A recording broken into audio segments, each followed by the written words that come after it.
Première étape, jette toutes tes conneries. Je croyais qu'il n'y avait pas de deuxième étape en m'orientant vers une maison minimaliste et sans encombrement. Mais il s'avère qu'il y a un peu plus que ça. Admettre et s'engager, admettre que vous avez un problème, j'ai un problème. Et puis, une fois que vous vous êtes relevé et que vous avez versé toutes vos larmes, il est temps de découvrir pourquoi vous voulez changer. Vous savez que vous avez trop de choses chez vous et que cela vous stresse, et que vous ne pouvez pas inviter des gens et que vous avez tous ces problèmes. Pourquoi changer ? Il est essentiel d'avoir une raison derrière tout cela.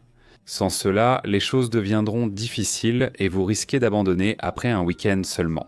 Allez vous promener, pleurez si besoin, faites ce qu'il faut et trouvez votre raison derrière tout cela. Pour moi, c'était réduire le stress et en fait gagner beaucoup de temps et être bien plus productif simplement parce que tout était organisé. Mais tu dois découvrir quelle est cette raison pour toi. Et ensuite, si tu dois t'engager à le faire, je pense c'est vraiment important que tu le dises à voix. Te dises à voix. Au fait, tu en parles à tes amis, tu publies sur les réseaux sociaux, tu fais quelque chose pour dire « j'ai ce problème et je m'engage à le résoudre ». Tu pourrais demander l'aide d'un ami ou d'un membre de ta famille. Ou t'engager à désencombrer quelques heures le week-end ou 10 minutes par jour, selon ce qui te convient. J'aime m'imposer des délais stricts comme astuce personnelle. Alors peut-être t'engager à organiser une fête dans 2 mois et tu dois désencombrer toute ta maison avant qu'un tas de gens n'arrivent chez toi.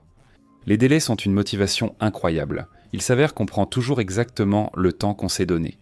Fixe-toi une date limite et si tu t'engages, cela arrivera à ce moment-là. Et en parlant d'engagement, je suis déterminé à faire les meilleures vidéos possibles pour vous. Si tu apprécies ce contenu et en retires quelque chose, abonne-toi, c'est gratuit. Élimine l'excès, c'est-à-dire toutes tes affaires inutiles.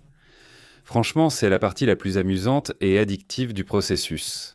Une fois que tu commences à faire le tour de ta maison et à te débarrasser de plein de choses, à désencombrer, tu commences à voir de vrais résultats et tu as l'impression qu'un poids s'envole. Au fur et à mesure que tu te débarrasses de plus en plus de choses, un peu plus d'espace s'ouvre dans ton esprit. C'est un processus vraiment amusant et excitant. J'aime commencer par une pièce principale, donc peut-être que c'est ton salon.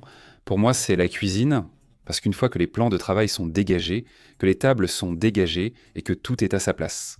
C'est tellement paisible de se réveiller le matin, de préparer son café calmement, de s'asseoir et de voir que tout est propre, ordonné et paisible. Et quand tu entres, si c'est la première chose que tu vois, c'est ce joli foyer paisible. Tu vas vouloir que le reste de ta maison corresponde à ce que cette pièce te fait ressentir. Choisis une pièce où tu passes beaucoup de temps et concentre-toi dessus. Et ensuite, assure-toi qu'elle reste comme ça pour qu'elle puisse te motiver à faire la même chose dans le reste de ta maison. Trouve une place pour ce que tu veux garder. Il peut être très tentant d'essayer d'inverser l'ordre de ces 2 étapes. Tu organises d'abord tes affaires, puis tu désencombres un peu, sans vraiment beaucoup désencombrer. Je pense qu'il est essentiel de d'abord se débarrasser de beaucoup de choses.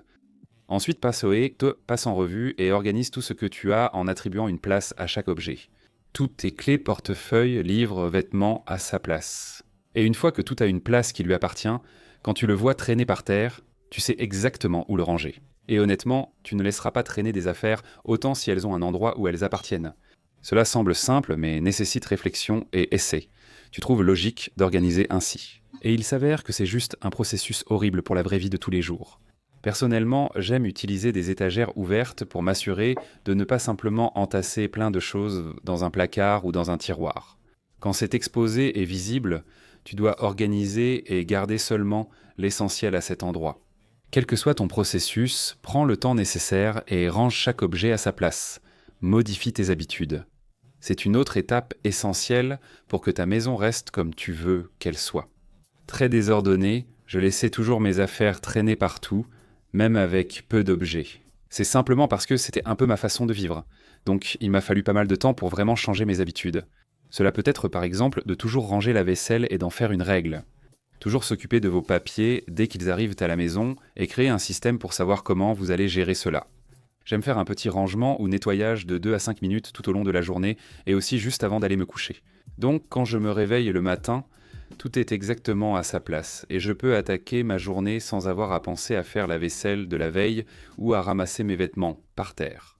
Parler en rime, apparemment. Il est essentiel d'adopter des habitudes minimalistes pour garder votre maison comme vous le souhaitez. Ramenez-en moins. Au début, j'ai suivi toutes les étapes, mais ensuite j'ai continué à rapporter toujours plus de choses chez moi. Tous les quelques mois, je devais recommencer à désencombrer car ça s'accumulait. Honnêtement, je me débarrasse encore d'une boîte d'affaires chaque mois. C'est donc un processus continu.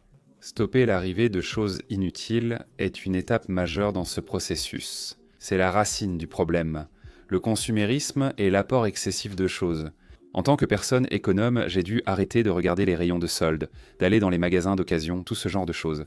Parce que je voyais quelque chose dont je n'avais pas vraiment besoin, mais comme c'était à 70% de réduction, 90% de réduction. Je l'achetais juste parce que c'était une si bonne affaire, même si je n'avais pas besoin de cet objet.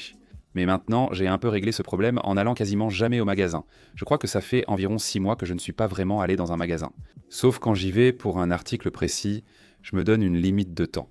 J'y vais avec quelqu'un, je fais tout ce qu'il faut pour prendre exactement ce dont j'ai besoin. Et je ne regarde pas autour de moi pour acheter d'autres choses. Vous pouvez aussi appliquer la règle des 7 jours aux achats en ligne. Laissez l'article dans votre panier une semaine avant de l'acheter. Très souvent, quand vous y retournez et que vous regardez, vous vous dites « je n'ai pas besoin de ce truc » et c'est juste un jour plus tard. Ça limite les achats impulsifs sur Amazon et similaires. J'ai aussi une petite extension de navigateur qui vous oblige simplement à attendre 30 secondes avant de pouvoir acheter quoi que ce soit en ligne. Et rien que ça m'a empêché d'acheter beaucoup de choses. Mais une chose que l'argent ne peut pas acheter, c'est un abonnement à cette chaîne YouTube, qui est gratuit, alors n'hésitez pas à vous abonner. Merci d'avoir regardé et on se retrouve la semaine prochaine.